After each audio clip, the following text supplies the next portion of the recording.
Right, I'm joined now by Sky News host of Across Australia, Peter Gleeson in Brisbane, and Sky News host, radio broadcaster Chris Smith in Sydney.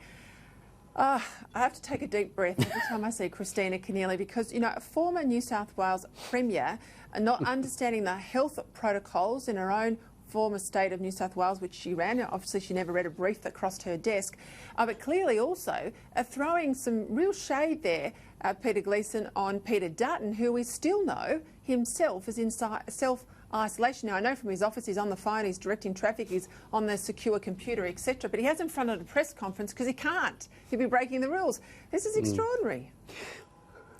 I love the fact that you say she's throwing a bit of shade. Look, the blame game here is extraordinary. The state's saying it's the Fed's fault, the Fed's saying it's the state's fault. I heard your opener. We have to sort this out.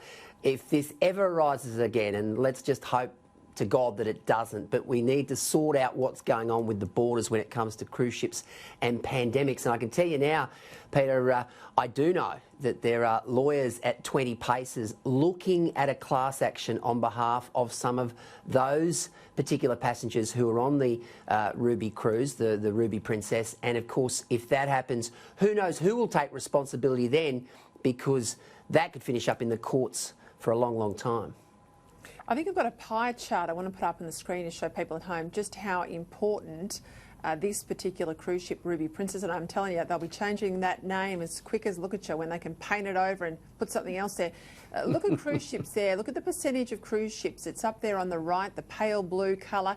That's at sea. That's the number of coronavirus cases and where they've come from. It's about the same size as Europe, and down the bottom you can see the Americas and then a whole lot of other countries.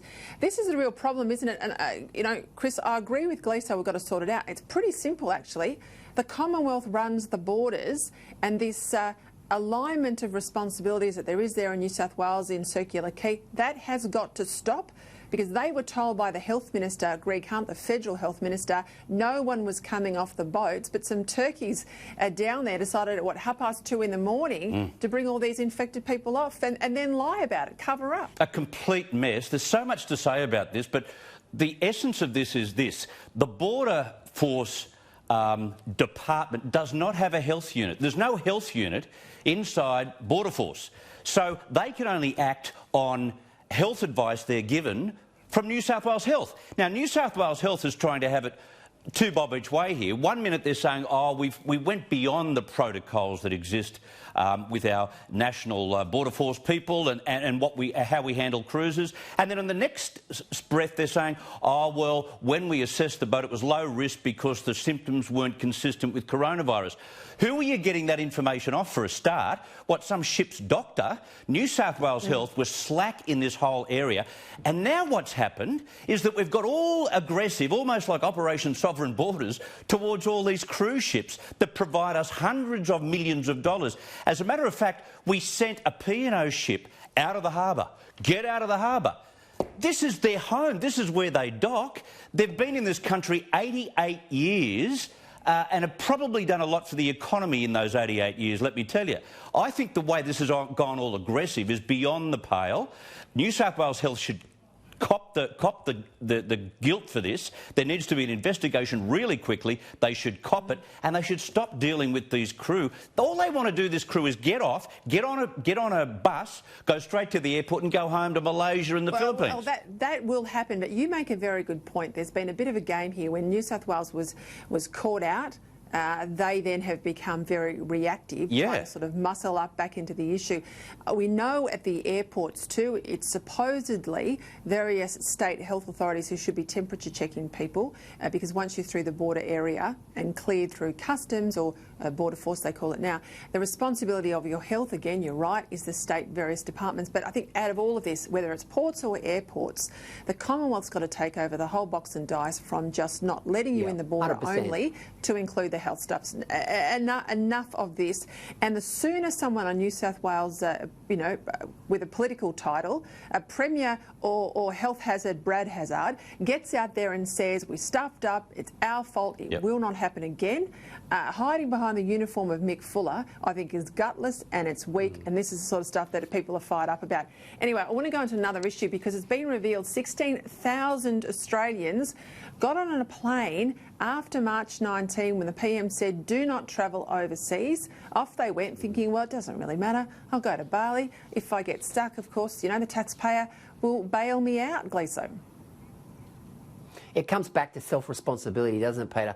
I mean, at the end of the day, we saw those images on the front page of the Telegraph today of the backpackers, and Ben English called them drongos. We saw images on the front page of the Gold Coast Bulletin today. The editor, Rachel Hancock, referred to them as idiots. This comes back to self-responsibility. We're all in this together. And I do notice too, Peter, that a lot of the problems that we're seeing now are youngsters. And, you know, I mean, I just heard Annalise, you know, the millennials in general are being very responsible, but there is that small element that just, you know, with this cavalier, brazen attitude, who throw caution to the wind, and they're the ones that are going to cause us drama. And we see it with this particular instance here. 16,000, that's extraordinary. Why would you want to jump on a plane? Why would you want to do anything right now other than be at home isolating?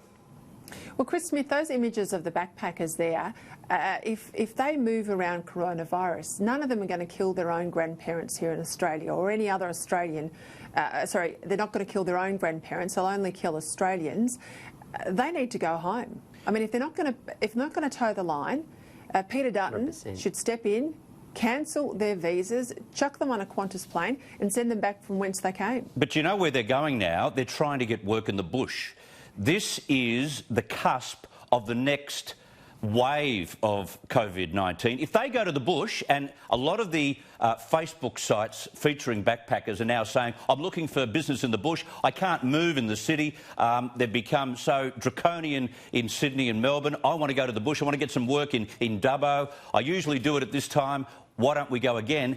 Look, if that happens, we're going to be in a situation where we'll have many people sick in rural areas and we don't have the health facilities as we have in the city to look after them. It will be a disaster. Look, I want to talk to you just quickly, if I can, Peter Gleeson, about PPE, protective care. This is the gear that we expect all of our health care workers have to protect themselves when they're looking after sick people. We know 2 Australian-based but Chinese-owned companies got their hands on whatever they could back in January and shipped it over in private planes before we really knew what was going on in Wuhan. This is getting to be a huge problem. We know Peter Dutton last night slapped a ban on the export of this gear. Yeah, very opportunistic, but we saw the Marta Group today backtrack, front page story in the Courier Mail, saying that health workers were being asked to reuse this material that they use, you know, face masks and other things that are used in these scenarios. It just wasn't cutting the mustard when it came to proper protection for health workers in Queensland. They've backtracked. They've said today that they won't be doing that. But you're right about the Chinese. That opportunism is a real worry. I tell you what, out of this, we have got to be a more resilient country. Chris Smith, Peter Gleeson, thank you very much for your time tonight. Thanks, Peter.